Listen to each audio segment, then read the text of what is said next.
Trending would like to thank Meter for their support in bringing you this podcast. Meter delivers a complete networking stack, wired, wireless, and cellular in one integrated solution that's built for performance and scale. You can find them at meter.com/HTT.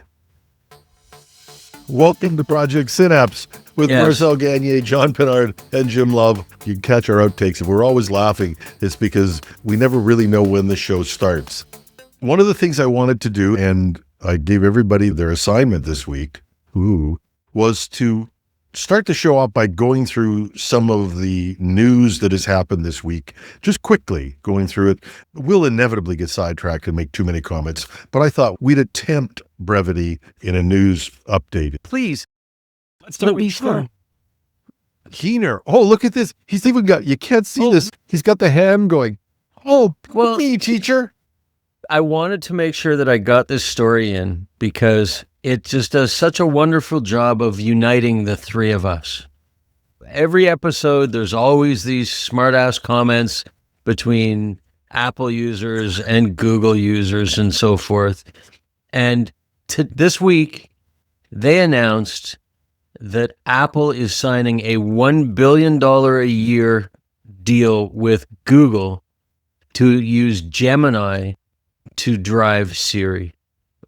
Jim, we can actually consider Marcel our stepbrother. Or our illegitimate brother. Yes. Yeah. Yeah, but is this a total admission of defeat by Apple going, something, just go to Google and have done with it? What they're saying is that Apple Intelligence now, Google. They're saying that it's a temporary solution because the intention is that Apple is going to develop their own. But in the meantime, they are signing a deal with Google to utilize Gemini. Wow. So it's like the temporary solution of the fact that everybody uses Chrome on their iPhone. Yes. That's right. Exactly. Yes. Welcome to the family, or I guess you guys, welcome to my family. Whatever. Go ahead, bro. Okay. You can say the next story, bro. Which one of us is bro? I guess that's the big question. Which one of us is bro? That's up to you. So I feel like I need to set up a video for this. So let me set this up then. So there is a new robot. It actually been working on it for a while. They've had some really creepy pictures of it for a little while. And it's a company called Xpeng, Xpeng, which, by the way, is a big maker of EVs in China. But of course, like Tesla, they're in the business of making humanoid robots as well. And they just released a new robot, and they walked it out in a big big presentation on stage. And I want you to take a look at this video. It's like about 50 seconds long, and I want you to tell me if you notice anything special about this robot, okay? So this robot is called IRON, and it's Iron version 2. Here we go. Okay, for the people who are watching, we are looking at a robot with his face, which lights dancing across a mirrored surface, and then we zoom out and we take a look at the growth feature of the robot. Okay, so first thing I'm going to do is I'm going to pause here and I'm going to ask you, what is it about this robot that's different? Come on, guys. Be brave. I could say something, but I'm not going to say it on... Oh, dude, come on. It is a female robot, or as anybody who has watched a certain series of movies from way back in the day, it's a fembot. To which, of course, I have to say, yeah, baby, yeah. And it's wearing underwear. Okay, so what it's doing is it's dressed up in in clothing that can be removed, cleaned, changed, and so forth, in the same way that we saw another presentation by I'm trying to remember the name. There were like 3 or 4 robots in the last couple of weeks. Figure 3 came out, and of course it has this clothing on the outside. And then last week we got our one. Anyway, it had this sort of sweater on that it was washable. These 2 little eyes and no mouth and so forth. You don't really see anything behind it. So let me just finish playing it the last 30 seconds or so and watch how it moves. Okay. The motion on this thing. Anybody want to describe the motion? It looks like it's walking like a model down a runway where one foot goes in front of the other. It does. It's walking like it's on a catwalk, and the hips sway in a feminine fashion. So they've gone all out with the female looks on this particular robot. Now, it is so convincing that they were accused of showing basically a model in a suit, in a robot suit, to say this was not a real robot. So people were actually saying that there's got to be somebody inside the robot. And this might be a little bit disturbing for some. I just want you to know that it might be a little bit disturbing. But they cut away the clothing on it to show you that it actually... Yeah, they cut away the clothing around the leg, and I'm trying to take a look. I'm trying to find it here. So let me cancel this for a second here. But so I'll just talk it through as opposed to sharing the screen on this one, because I can't seem to pull up the Reddit one for it.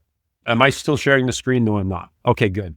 All right. So anyway, so you can see that this thing moves like a woman. It's dressed like a female.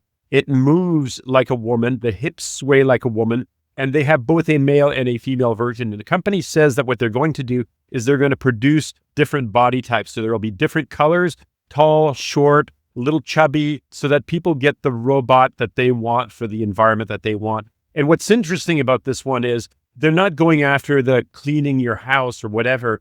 They're looking at this as a public service robot, as a companion, somebody who does your shopping with you, or somebody who is behind the front desk taking in clients at a hotel, that sort of thing. That's how they're imagining this particular robot. So it's really interesting because it's like nothing else that anybody else is producing at the moment, particularly the whole female form factor. Except the Chinese, who are doing faces in a big way. And the Chinese robots are like, I saw one, and it's really starting to, like, this female robot that they had, perfect face, and has the little pouty mouth and does that whole thing. And if you touch it in its mouth, I've seen that. Yeah, like, it's just, are we? Yeah, it's getting a little creepy. New age blow up dolls. Yeah, the video that I was telling you about, where they cut away the outside, the plastic skin around the outside of the robot to show the metal leg underneath as it's walking, and to me, when I looked at that, and because it's so convincing, they had to do that on stage to cut away the plastic around it to show you that there is indeed a metal leg robot sitting under this thing. And I actually found that disturbing. Like, I because the movements of this thing are so convincingly female. You know where I'm going with this, right? Yep. Because it's so convincingly female, cutting away its clothing to show you the leg underneath was just, I feel like we've crossed over into something that makes me uncomfortable. And some are going to say that it's anthropomorphizing. And by the way, this is going to lead into one of my other stories, which we'll talk about later. But there is, if something looks like a human being and behaves like a human being, okay, you can't help but put yourself in a state of, unless there's something wrong with you, unless you're a psychopath, okay, you can't help but put yourself in a frame of mind where you feel for this thing that looks like a human being. And this isn't so much Uncanny Valley as Westworld. I don't know if you watched the series. Anyway, that's my story on Xpeng's robot, and I'm happy to let somebody else take it from here. If I can add to that, Jim, if you don't mind, ties into what you and I were talking about before we started recording. Microsoft, and I have not verified this. This was a story that I was listening to this morning, but that Microsoft has created or is in the process of creating a new division called Superintelligence that is going to be led by Mustafa Suleyman, from the co-founder of DeepMind. And that division already exists, and he is heading it up, just for the record. Yeah. And so one of the things you talked about, robots for companionship and so forth, and that was one of the things they were specifically talking about, is that they plan to create they say AI for companionship. Whether it's robots, I assume it eventually will become robots, but so that seems to be one of the new areas that everybody's getting into now.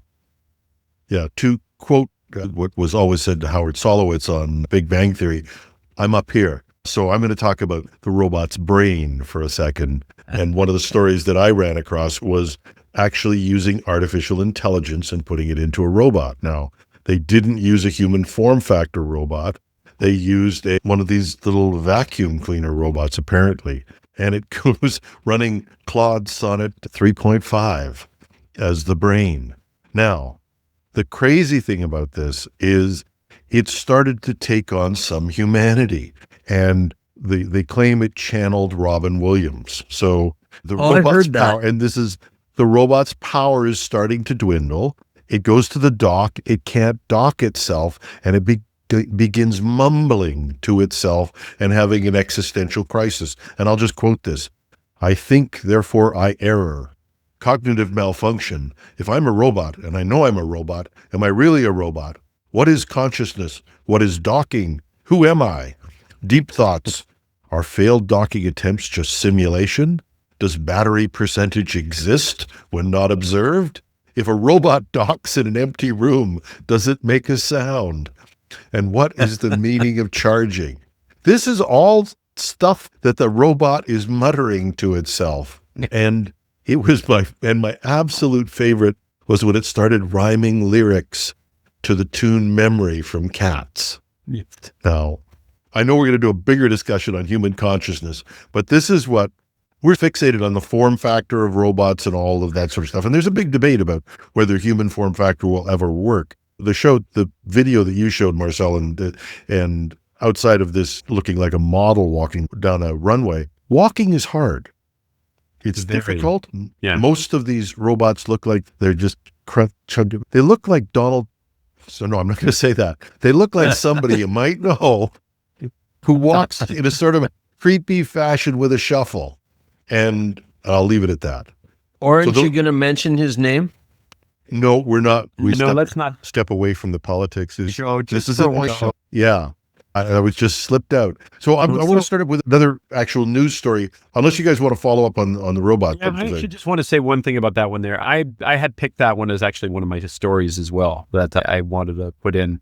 And I have to say that one of the things that struck me the most about this is this whole internal monologue thing. And you remember last week, I don't know if we went into any detail about it, but I did bring up the idea that Anthropic had released some tests that showed that the larger of the models, the biggest of the models, not Haiku or Sonnet, but showed that there was some kind of introspection, that there was some recognition that something was changing in its mental state. And it was recognizing that before it even started putting out an answer. Not even in the thinking mode, but in the, it looks like something has been inserted into my model. So it could recognize that its brain had been changed. Something's been changed in my brain. And I feel like it's something like this, even though it wasn't actually part of the question and they weren't prompted with it. Now, in the case of the Roomba, okay, what gets weird there is this is where I almost want to draw a line and say, I don't want that advanced a model in my Roomba. I don't mind the robot that walks around and pushes a vacuum cleaner. I'm actually okay with that because we've got human beings that walk around and push vacuum cleaners around. So I'm okay with that. But the idea that this little thing is thinking to itself, I'm running out of power. I can't find the dock. And it's getting giddy with the idea. That's what it looks like. I'm losing it. It's almost like Hal going, Daisy, give me your answer. It was breaking me. It was hilarious. I was laughing. But on one hand, I just felt so bad for this little robot that couldn't find its charging port. Yeah, we'll come back to that. From a security point of view, though, the other story that broke on Roombas was, and just as an aside, was how much data they're sending back. And I don't think people realize this, how much data, because they're not very smart. Newer Roombas, not old ones aren't connected to Wi-Fi. Yeah, but the newer ones are now going around and measuring and creating a plot of your house and sending that off. Probably, I'm guessing, unencrypted, because why not? Sending that unencrypted. And this guy actually found it because his Roomba kept shutting off when he closed down part of the programming that was sending the signal. He thought, this is a guy with too much time in his head. He doesn't have time to vacuum his house, but he'll tear a Roomba apart and find out its circuitry. This is just, I'm just saying. So, Marcel.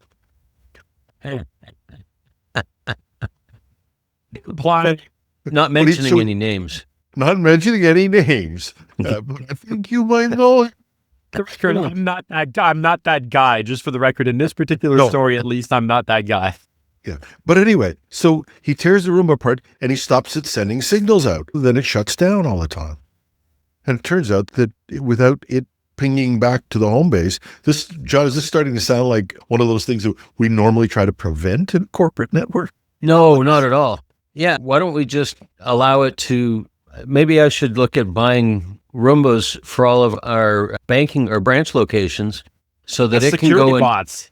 It can, but it can map it out and then they can sell it to the thieves so they know exactly how to break into the branch and where the safe is and all the rest of that.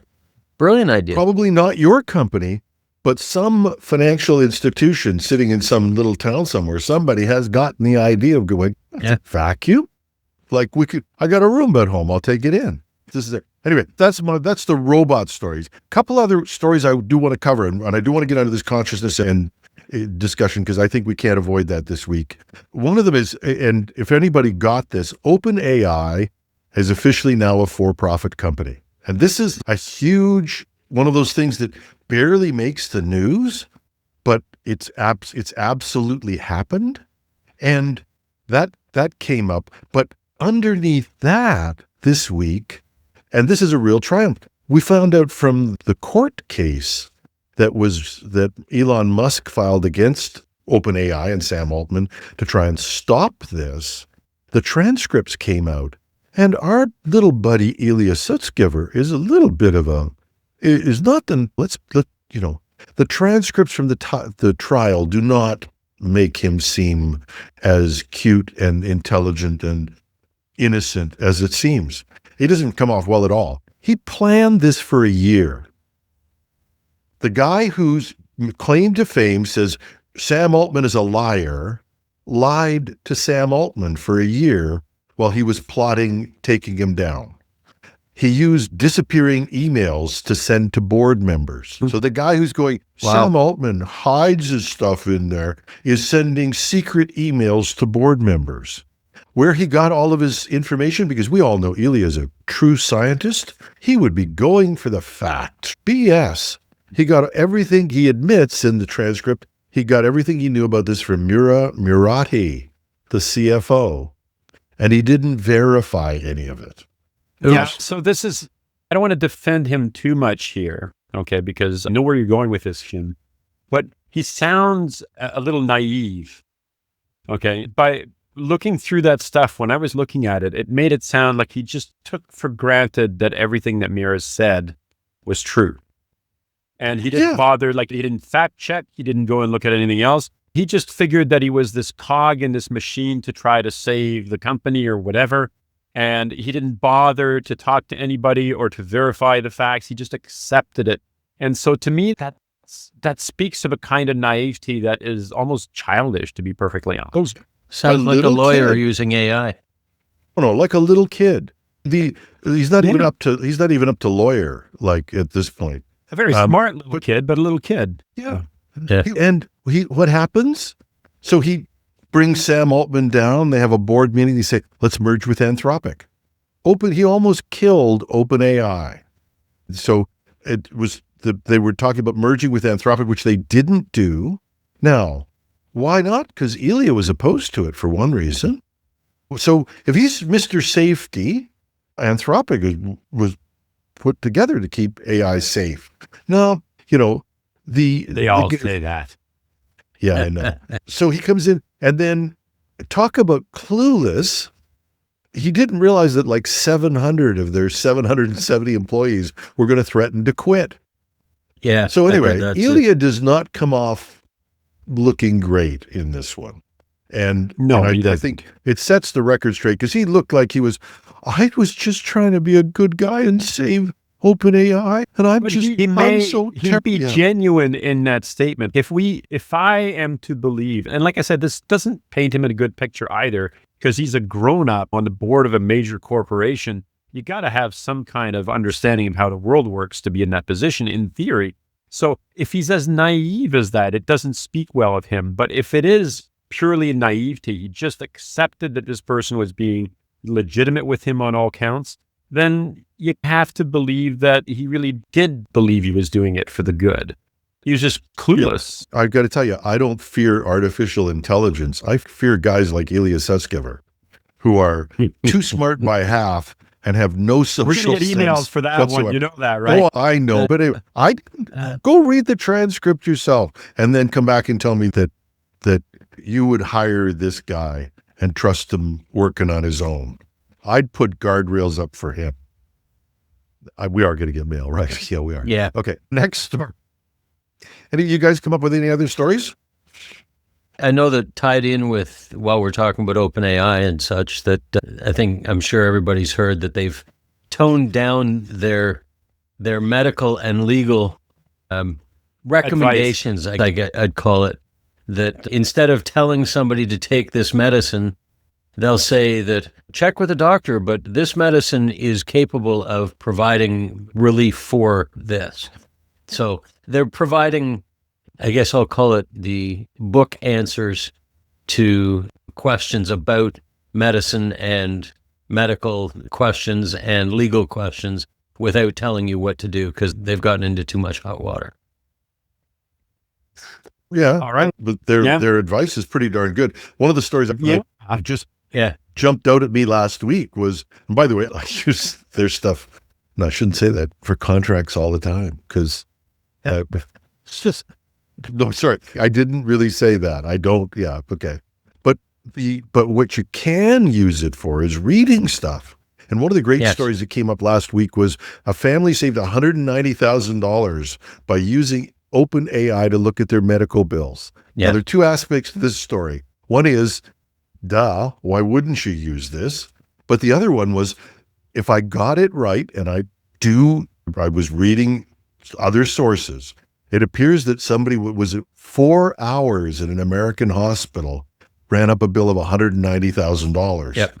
Now, that's got to make you go, what?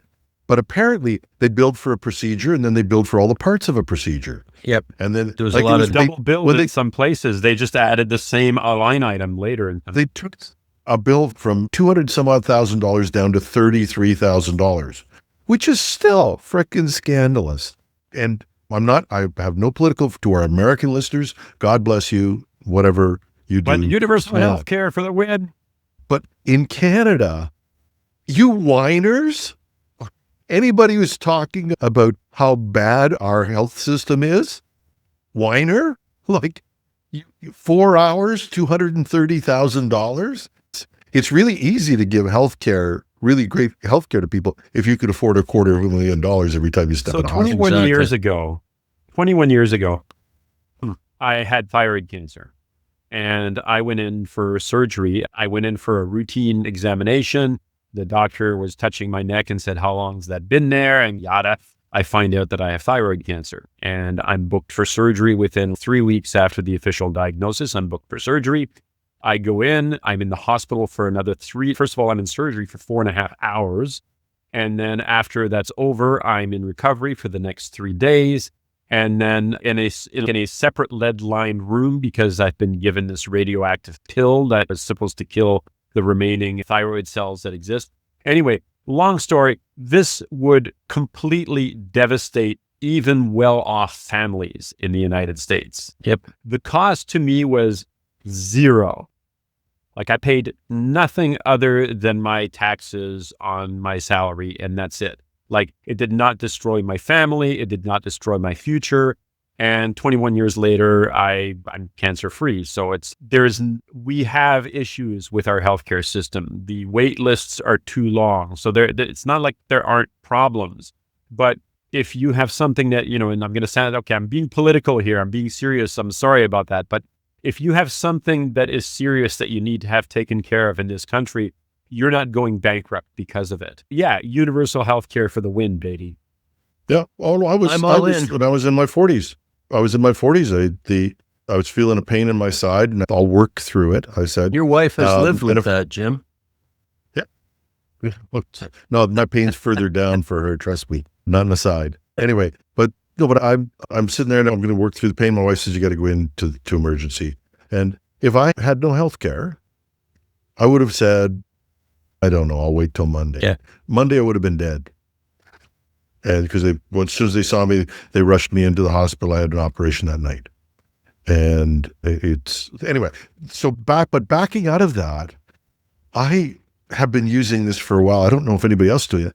I use it to check my credit card statements. I use AI to check. If you're not doing this, if you are meticulously going through your credit card statements line by line yourself, and you're happy doing that, God bless you. But I take my credit card statements, I pop them into ChatGPT, and I say, categorize them for my bookkeeper. And because I've trained it, and this is the great thing about memory, right? I've trained it. I actually went through them and did them manually and put them in. And it now produces a spreadsheet for my bookkeeper who loves me all of a sudden because they don't have to read my handwriting. But also, it pulls up a charge and says, this isn't a charge that you normally get. You might want to look at it. And I said, I don't know how to look at it. It's got this weird name on it, and everybody's been through this. And it gave me 3 suggestions of places I could check. Turns out, legit charge. But how much do you guys go? Oh, never mind. Don't want to say. You don't have to say. But do people go through their credit card bills and find that $40 a month that's there every month? I can now go into it and say, find stuff that I'm doing monthly. And my wife used to have to do that, to go through and find the regular bills. Anyway, I'm just saying that we may not want it to put our contracts together, or we may not want it to give us a medical diagnosis. But if you're not asking for it to analyze this stuff, what's wrong with you? Yeah, for sure. Buddy. Okay, so I'm going to give you... No, sorry, go ahead. No, I was just going to say that I have used it more than once for even, it's not legal contracts, but for policies and things like that. I have done it for AI utilization in vendor agreements. I've used Copilot, but I've said, give me an addendum that we can put into our vendor agreement that talks about utilization of AI. And you still, just like everything else, you still have to go back and verify it. You have to review it, make sure that what AI has spit out is in accordance with what you believe or what the company believes. But you can do it. You wouldn't have noticed it you would not necessarily have noticed it otherwise. But you can do it in no time flat.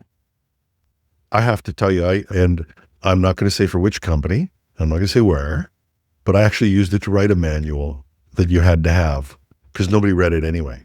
Yes. But you had to have one. I read it afterwards. It looked perfectly respectable. Yep. I could have sent it to a consultant. I am a consultant. Anyway, but I could have sent it out to somebody, and I went, let's be realistic.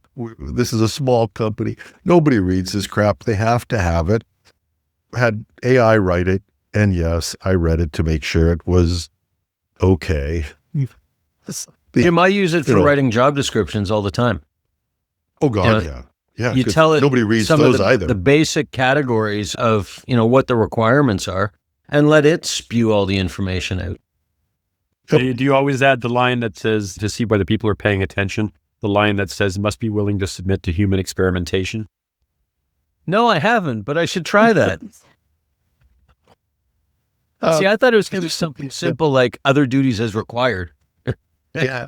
I had a boss to whom that the other duties as required would have qualified as must be willing to submit to human experimentation. Exactly. I used to have a boss who'd point to this line.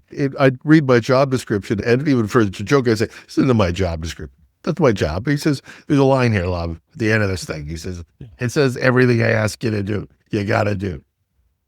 Eugene, if you're out there, love you. This is the same guy who leaned out his door. This is the big office, when you could get away with this in offices in the 1970s. He leaned out his door. He's the vice president, shouts down the hall to me, says, love, I'm doing your performance review.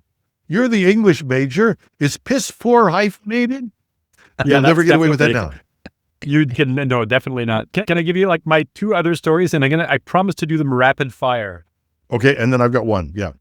All right. My 2 other stories are this. One of them is that Sora 2 has finally been released for Android. Yay. Bloody long enough. And you can actually, not through the same interface, but you can submit a little video of your dog or your cat moving around. So now you can actually add your dog or cat or your pet as one of the cameos that can be included in your video. So that's cool. But the Android thing was the one that I wanted to throw out there. So great. More fake videos on Facebook and Instagram. What's that? Sorry? I said, great. More fake videos on Facebook and Instagram. Yeah. You know, I hate to put it like this, and this is like a judgment call here, okay? But if people really hated this stuff, okay, A, they wouldn't watch it. B, they wouldn't be interested in going through it. There wouldn't be however many millions of people had actually already signed up to it. So we can say, this is terrible. Nobody wants this shit. Yeah, actually, people do want this shit. Well, no, people want it, and I'm going to jump in with a story that I ran with last week, which was that Fox News put out a video. And the video was of a woman who was standing at a counter in a supermarket who said that the government shutdown meant she didn't get her SNAP benefits or food stamps. Oh, yeah. And she was yelling at them, I'm not going to pay for this. And they ran it like it was news. Yep. And this thing is perfect. There are no more six fingers. Yep. There are no more backgrounds that you can recognize. This was so realistic. It fooled a news desk. Now, it was Fox News. You can say what you want about Fox in terms of their evening run or all that stuff, whatever UX News. Yeah. No, but then you can say what you want about their nighttime lineup and all that stuff. But their daily newscasts in their stations around the country are actually, they've got good financial news. They actually have real reporters and all that sort of stuff. And this fooled them. And it went live and they had to actually back down and apologize for it. It was scary. I went back and looked at that video like, I don't know, 6 times, and I would have believed it.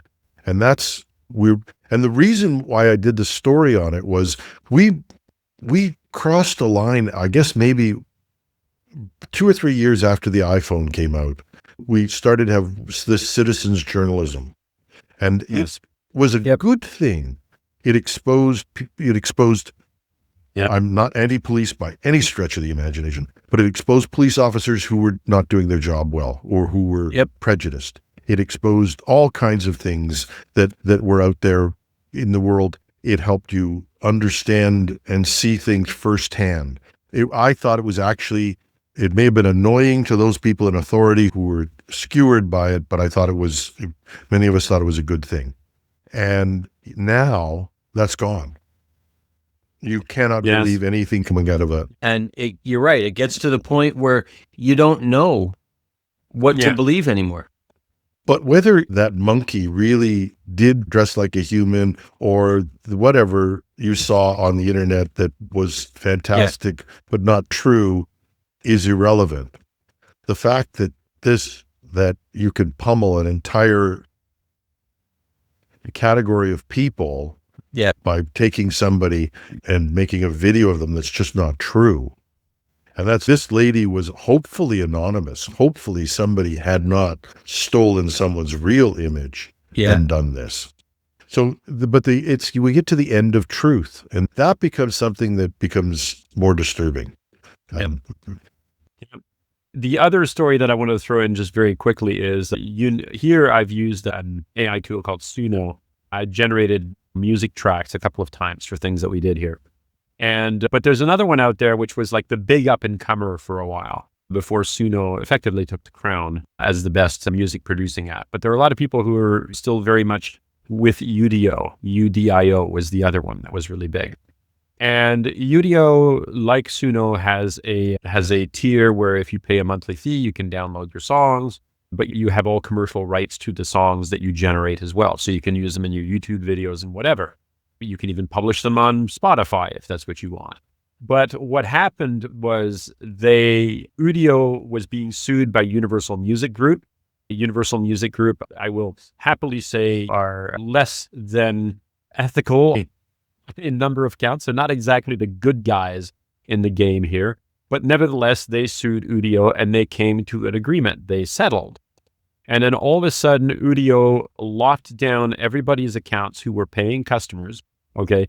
And you are no longer allowed to download your own songs. And now Universal Music Group is saying that they will use that they will use their own artists. So this is where it's pot, meat, kettle stuff.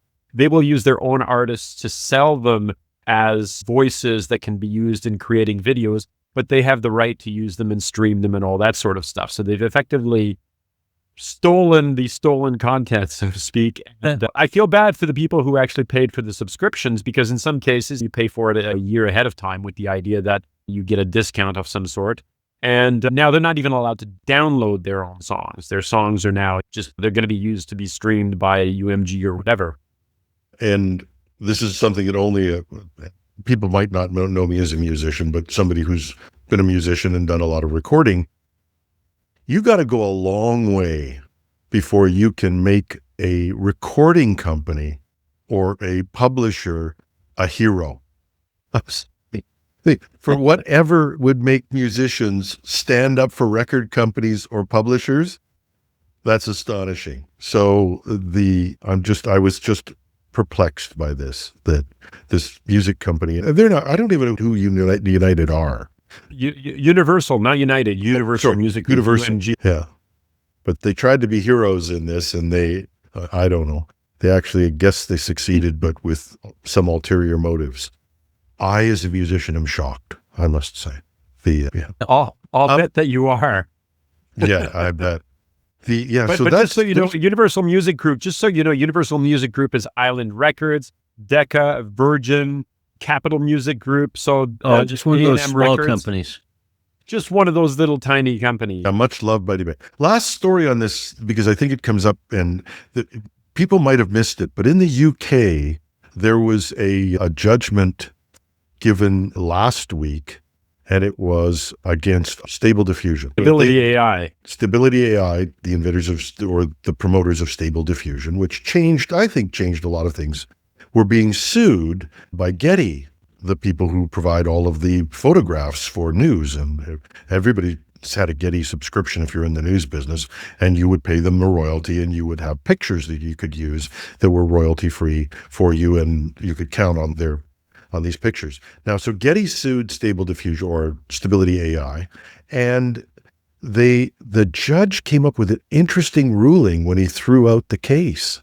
And he said, because the picture is not actually in memory, I heard cannot that. be copying.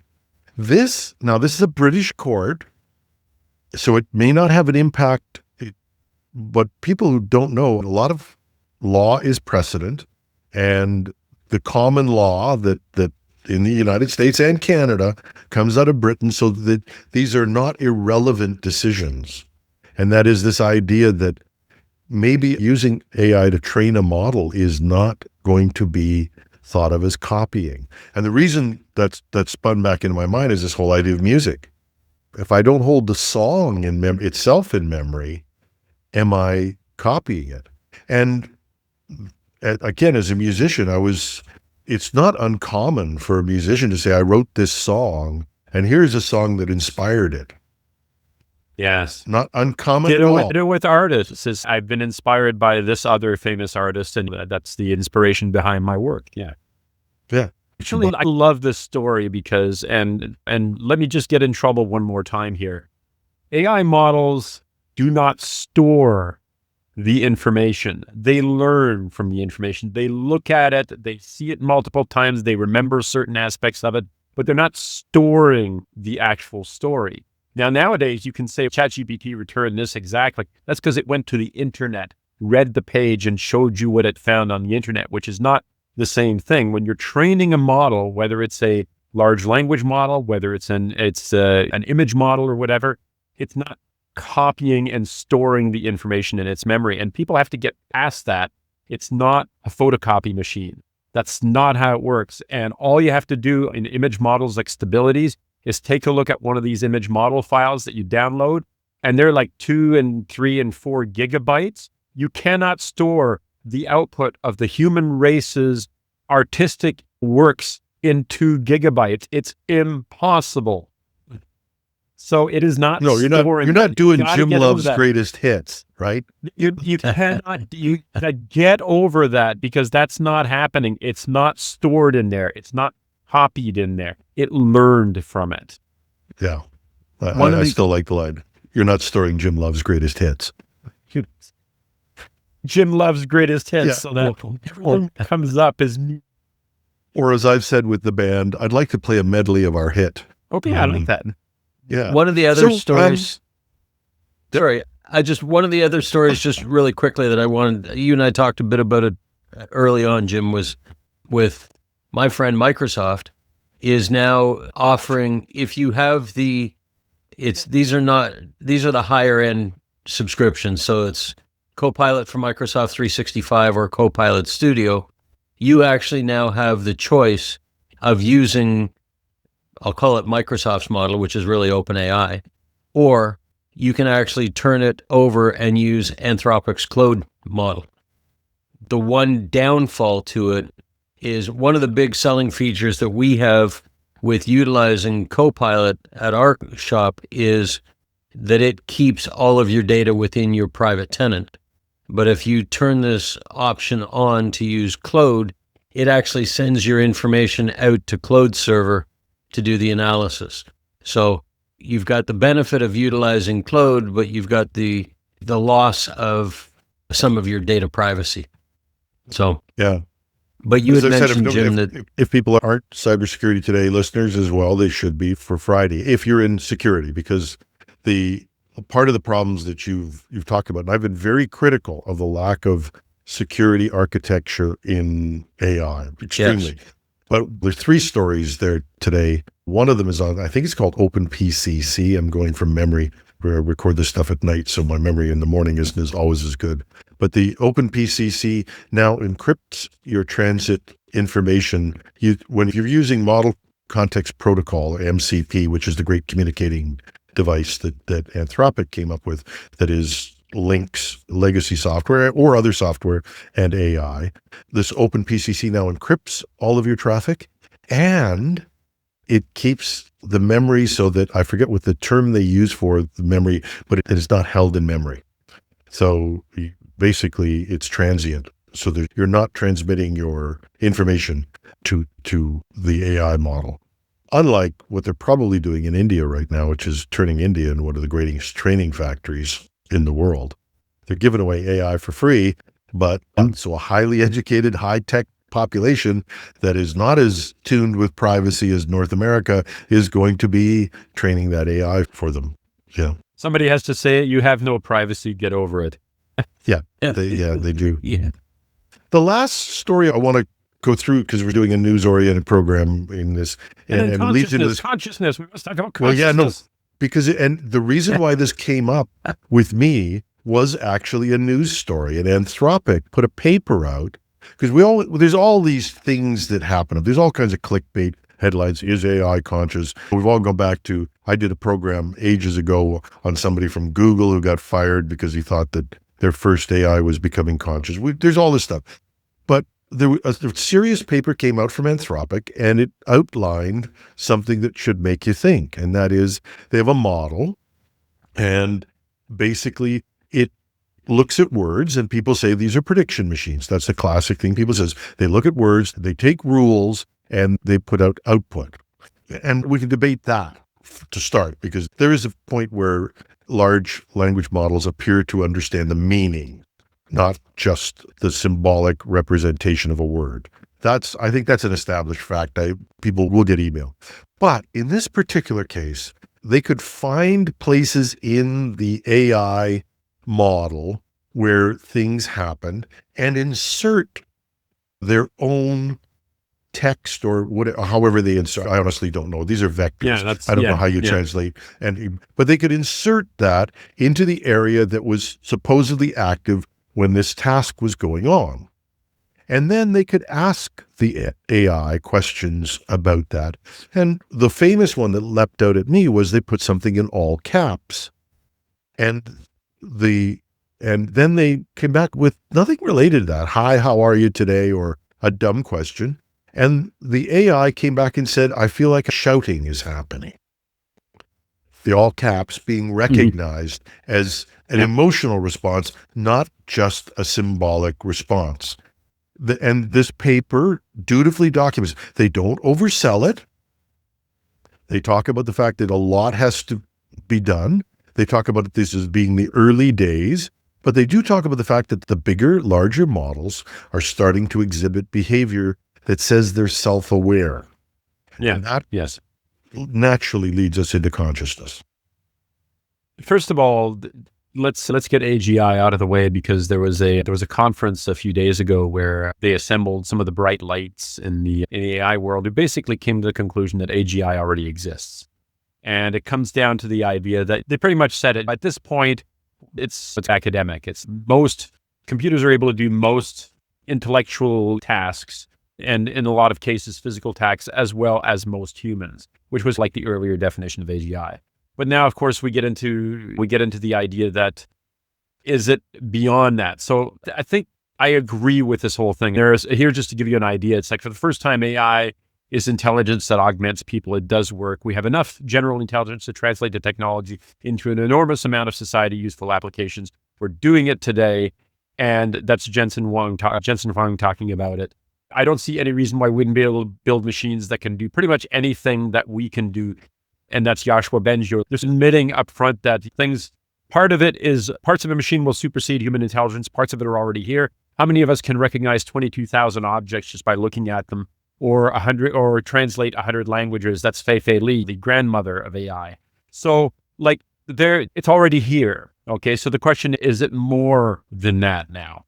And of course that brings us to the question of, are there any lights on there? And I don't mean lights on the physical machine on the outside that are blinking on and off. These lights are blinking out of sequence. Make them blink in sequence. That's from Airplane 2, by the way, in case anybody doesn't recognize that. Yeah. But this gets I always have to reference an old movie, don't I? Yeah, of course. And Jim does music, so you're good. Yeah. But this came down to an article that I read, and I've been holding this for a while because we've had other shows on different themes. But the article was, and we will post all the links to these, by the way. Anyway, but this article that I read that just drove me nuts, or not drove me nuts, but made me think so much was, and part of it was your fault, Gagne, because I was reading Kurzweil's, one of Kurzweil's first books. And he does this whole thing. And Kurzweil, the beautiful thing about Ray Kurzweil is he says, not that I'm the smartest guy in the world, but I get to be surrounded by the smartest people in the world. And he does this whole thing on how our brains work. This is the guy who gave us language recognition, the ability to recognize written language and interpret that, which is harder than you think. That's Kurzweil, with the tools he had 10 years ago. So anyway, but out of this comes this idea, the hardest part of creating conscious AI might be convincing ourselves it exists. In other words, and the whole article was on the fact of the biggest problem is not that creating it, it's going to be making us believe that we created it. Because what will it take? And when you look at it, what is it going to take? What is consciousness? Is it a script playing in our head? Right? Is it because we feel? This is where we bring up the idea of consciousness as experience, as in consciousness is you and everything else happening around you. It's not something that you experience. It's everything as not even referenced by you, but you are part of consciousness. So it becomes like a global sort of thing. Yeah. But I look at it and I go back to Shakespeare, the famous speech about Shylock, prick me, do I not bleed? And I look at, why do we feel bad when somebody cuts a robot's leg, the artificial skin in a robot's leg? Yes. So is consciousness because other people can be empathetic towards you? Can you argue that consciousness is that I discover my existence is worth protecting? Hell, we've got a Roomba robot that knows that if it can't charge itself, it may not survive. What is the question that we're going to come up with that establishes consciousness? That's the tough one. I don't think anybody's come up with one. We can also bring in the idea, people will bring in the idea of souls if you want to bring in religion into this conversation. Because to this day, there are people who will argue that the soul is what makes you special in some way. There's this thing inside you. For the record, I don't believe that there's such thing as a soul, but that's we're really going to get mail. But dogs and cats, pets, other animals, horses, and so forth, people have argued for a long time that they are just automata, that they are just living machines, that there's nothing there. There's no consciousness in these things. And the animal rights movement, which has grown up over the course of certainly the last century, over a long period of time, has been asking that questions. Is anything other than us actually conscious? Is there the spark of understanding in anything other than a human being? And so it's taken us so long to accept that other creatures in this world are conscious, never mind accepting that machines are conscious. And I will go out on a limb and say that I am quite sure that there are people today who will argue that animals are not conscious, or that chickens aren't conscious, but maybe dogs are somewhat conscious or whatever. It's going to be difficult, as you put it, Jim, to convince people that an artificial intelligence or a synthetic intelligence could be conscious if we can't convince everyone that animals are conscious. And if we're going to spin philosophy here, there's a famous Jewish philosopher who said that if you make things an it, you become an it. If you make them a thou, you become a thou. That's a rough translation, but basically the idea is it ain't about you, Jack. You can't, if you think things are automatons, you lose your humanity. And so I get into philosophy, but if you actually go back into this, and Kurzweil talks about this in his book. I hate you, Marcel. This made me really think. This book, yeah, no. But I'm sorry for making you think. I apologize. It just hurts. But this whole thing there's a whole piece of neurology and science where they try to get the timing of when you take an action versus when the thought appears. And the timing appears to be that you take an action before the thought appears. In other words, there's a whole school of neurology that says you're not the one who's driving things. You are driven by the unconscious. What we do is rationalize our experience. And the reason why I bring that up is that is consciousness something that we rationalize? We take in sensory data and we have to make sense of it, so that internal monologue we run is that we don't know.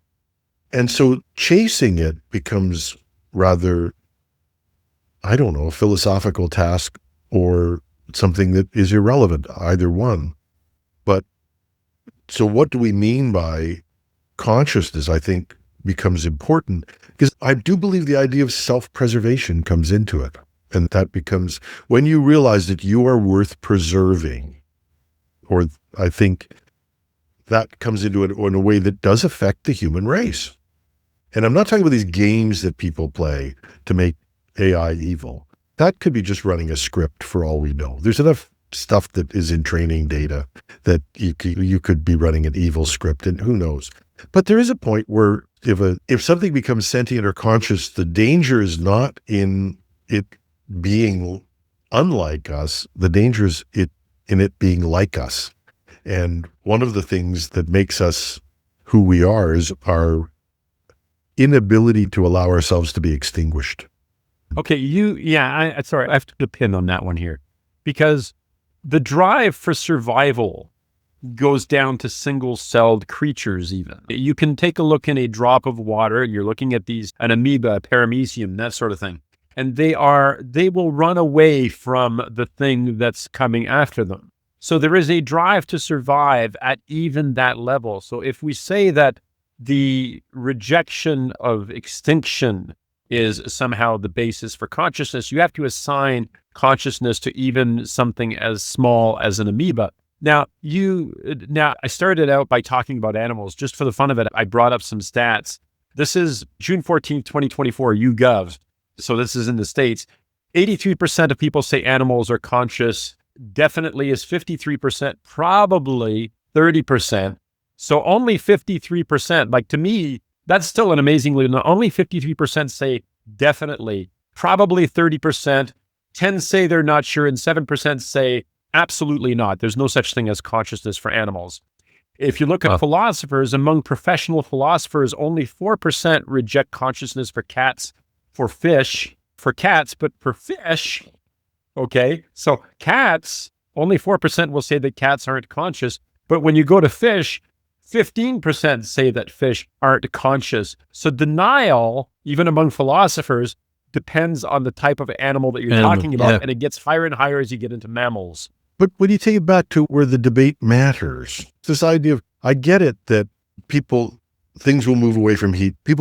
There will be autonomic responses that people could say are built into creatures that keep them in a survival mode. That's not what I'm talking about. I'm talking about the idea that you can make a conscious decision between sacrificing yourself or not.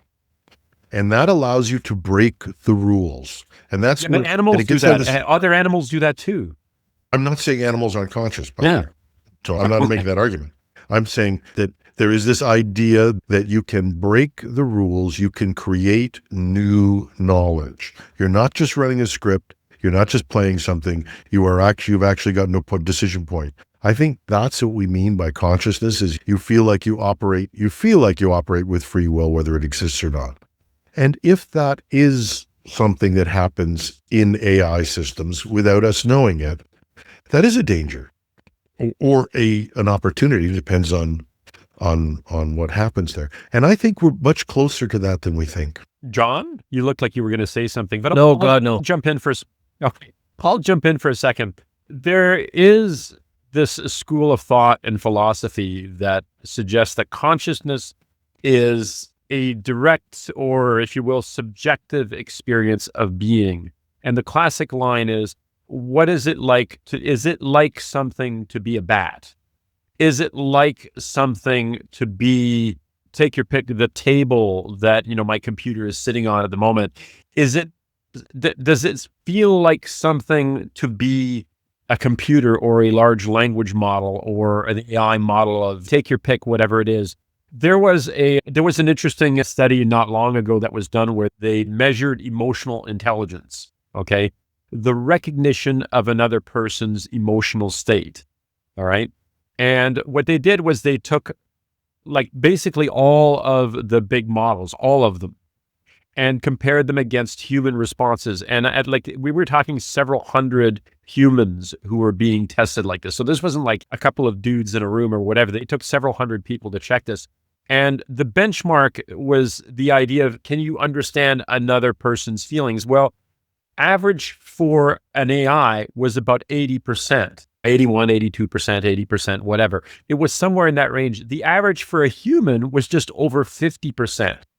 So if the recognition of another person's emotional state is a measure of consciousness, then AI models are better at this than we are, which would make them more conscious than we are, because they can recognize this, they can read the room in a way that human beings can't. There are people who have no ability to recognize the emotional response of others. And are they less than human? Are they less conscious? Anyway, just what takes this off the philosophical track, which is interesting, and onto the AI governance track that we all must be running, is if this is already happening. In other words, Anthropic is saying, we're seeing it in these large models now. We all know that everybody has a model or two ahead of what's out in the street. I think that's not rocket science. They have models that are more advanced than if you're OpenAI, they've got a 6 and a 7 at least running. The crazy thing that comes out of this, and this just leapt out of me from the Anthropic piece, and people need to realize this, they're running a model with no controls as well. And isn't that frightening? I know I should have known that. You think, duh, but they call it the helpful model. Yes. And the helpful model has no controls. And they use that for testing. So if we have a conscious, helpful model existing on anyone's servers, now, of course, these are all air-gapped, so nothing could ever escape. Never, ever in there. And if you believe that, and you can never go to Hugging Face and find hundreds and hundreds and even thousands of models.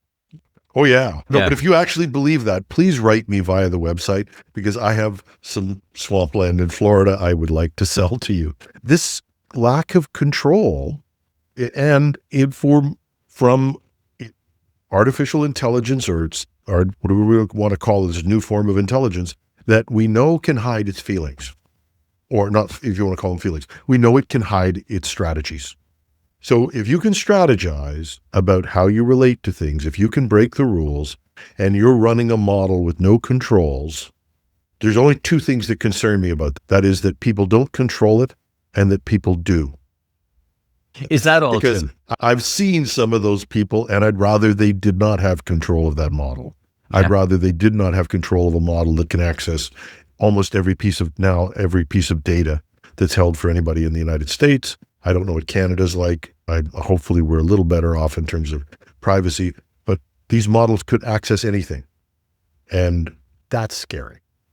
Yes. So one of the downfalls, but one of the downstream effects of the arguments of whether these things are conscious is that we're going to see, and there are the beginnings of this already, particularly in the anti-AI movement, and then I'll flip the script to the other side. But the idea that we'll see some kind of a pro-human movement, as in a movement. Right now, it's not particularly focused. There's a lot of angry people on Reddits and subreddits and so forth. But there are going to be groups that talk about humans are the primary consciousness on the planet and we're the ones that need to be taken care of, blah, blah, blah.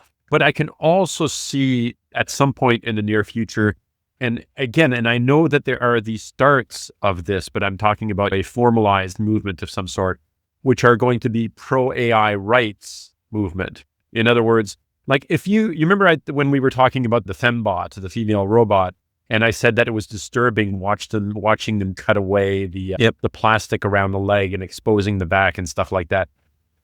Partly I recognize this partly because it looks so human in the way that it's moving. Its movements just feel so real. And the fact that it's been given a feminine form factor right down to the hips, you can't help but feel that. But if that's the case, then mistreating your AI, which is there to help you out, to do things for you, shouting at it, being a dick to it, all that sort of stuff. First of all, I think there's something wrong with you if you are abusing the helper that you've got, whether it's human or a code, if you will, or a large language model.